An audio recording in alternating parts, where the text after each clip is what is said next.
tal? Muy buenas tardes.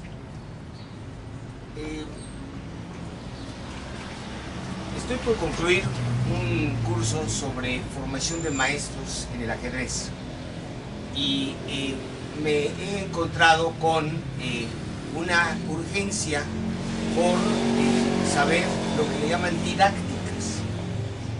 ¿Qué son didácticas? Pues son técnicas para que el aprendizaje se vuelva entretenido, divertido, para que se pueda aprender con las manos. Es muy difícil, no me siento a gusto, y además el curso incluye una necesidad de hacer una planeación de los cursos y me piden que entregue planes diarios, semanales, mensuales, y no pude dejar de pensar en el gremio de los maestros de a de veras. Qué monserga, qué flojera, qué desesperación tener que cumplir con este requisito, que si bien es cierto que ayuda, pues hace perder más el tiempo de lo que ayuda. Bueno, pero justamente en esto de la didáctica, pues se trata de mostrar cosas y de enseñarlas para que así lo que uno dice o trata de transmitir se pueda entender más. Ok, me voy a referir en este día a una publicación que se llama Revista de Revistas. Yo les he hablado de esta publicación, que fue una de las estrellas del periódico Excelsior en tiempos de Julio Scherer, y aquí llegó a mis manos un ejemplar que fue especialmente dedicado en el año de febrero de 73, exactamente el mes de febrero, pero de hace 40 años. Es impresionante la calidad de la publicación, es buena la presencia física, pero los contenidos, los temas y los escritores. En este de Cantinflas ya no es Cantinflas, le hacen una entrevista a Mario Moreno, que es muy buena, porque justamente le preguntan a Mario Moreno que si ha traicionado el personaje de Cantinflas. No sé si ustedes sepan, pero Cantinflas hizo 3 muy buenas películas, todavía hizo 2 más después, hasta una que se llamó, ahí está el detalle, El Bombero Atómico fue la última, y después se convirtió en un moralista, y no solamente un moralista que se dedicó a defender unos valores viciados de una sociedad que se fundía con los Estados Unidos y se acostumbraba a ser parte de una forma de ser totalmente ajena a México, sino que fue sumamente cruel Mario Moreno con el gremio de los actores. Fue un esquirol que estuvo en contra de los actores y siempre trabajó del lado de los patrones. Bueno, aquí en esta revista viene un artículo escrito por José de la Colina, que se llama Cantinflas ya no es Cantinflas. Mario Moreno le responde por otro lado al entrevistador que basta que usa un argumento que usa Peña Nieto. ¿Cómo me preguntas que si no le gusta a la gente mis películas? Ve qué cantidad de gente va a verme y eso te responde, ¿sí? Pero la realidad es que la gente que lo iba a ver, pues era por la fama que tenía, por la publicidad que se le hacía y por el hecho de que entonces no había otra cosa más que las películas de Cantinflas.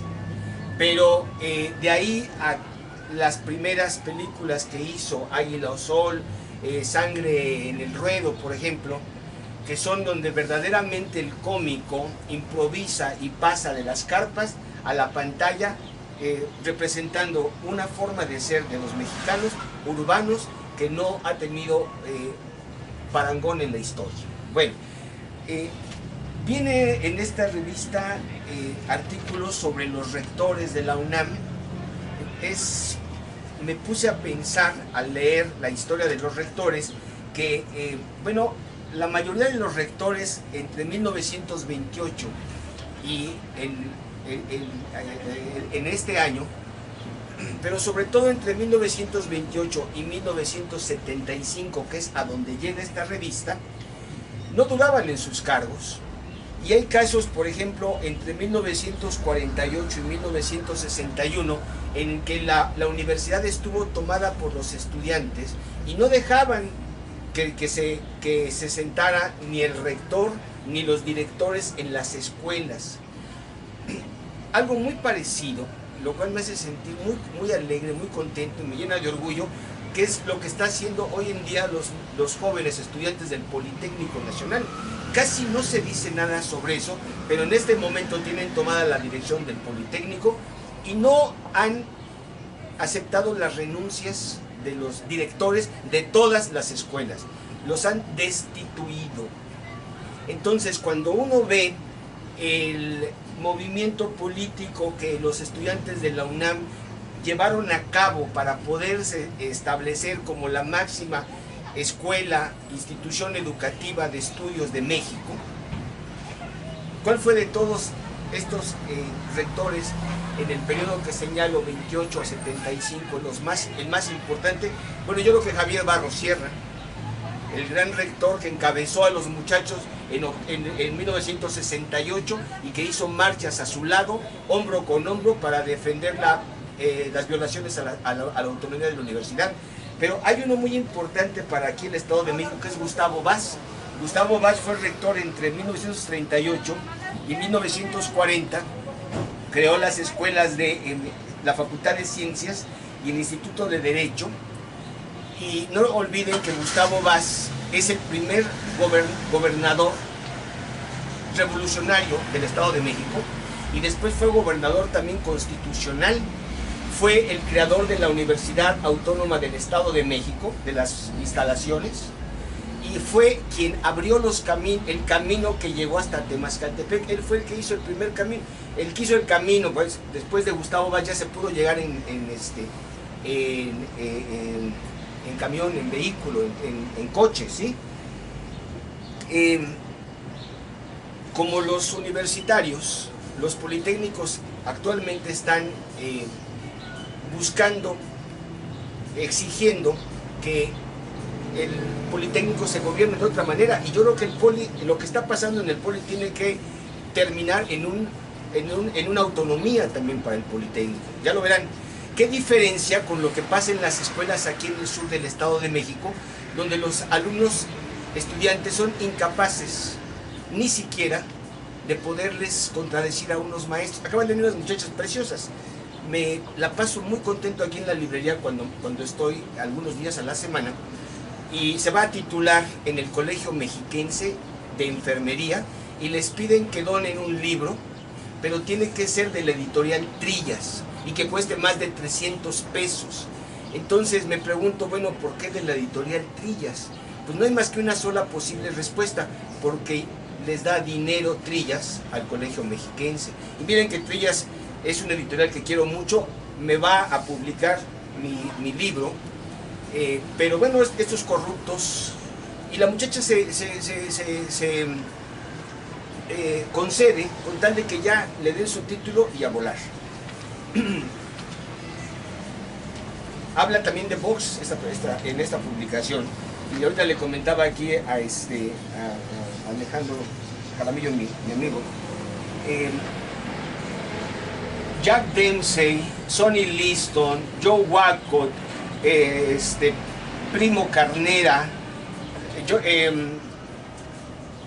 Joe Louis, Jim Tooney, Rocky Marciano y Cassius Clay, por ejemplo, son algunos de los boxeadores que presentan lo que dijeron después de perder. Hay algunos como Rocky Marciano y Joe Louis que nunca perdieron, por ejemplo, ¿sí? Y voy a concluir, no sin dejar de escuchar una canción que viene aquí de un cantante que entonces marcó una diferencia absoluta en la juventud en México.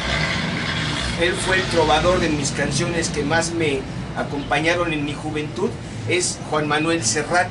Juan Manuel Serrat, en el año de 1973, con este pelo, era considerado inmoral en España y era perseguido, no lo dejaban cantar. Además cantaba en catalán, él nació en Barcelona, ¿sí? Y dice cosas muy interesantes. Por ejemplo, le preguntan sobre la censura y dice: lo peor es la autocensura, ¿sí? y luego le dice que si le preocupa la crítica, y entonces contesta, fíjese que 1973, dice: si García Márquez o Mario Vargas Llosa me criticara, no me preocuparía. Si me critica cualquier otro, no me interesa entonces la crítica, ¿no? Y una de las canciones que más nos acompañó a todos los jóvenes, como fue mi caso, fue sin duda la canción de... Está muy lenta esta cosa, pero bueno. La canción de Cantares. Cantares era un himno. Caminante no hay camino, se hace el camino al andar se hace el camino, y al volver la vista atrás se ve la senda que nunca se ha de volver a pisar. Caminante no hay camino, sino estelas en la mar. Un poema de Antonio Machado, que musicalizó Juan Manuel Serrat, que siempre lo cantábamos cuando salíamos de excursión en la preparatoria. Era otra generación. Todo eso viene en esta revista. Es un tipo de revista que ya no existe hoy en México. Gracias.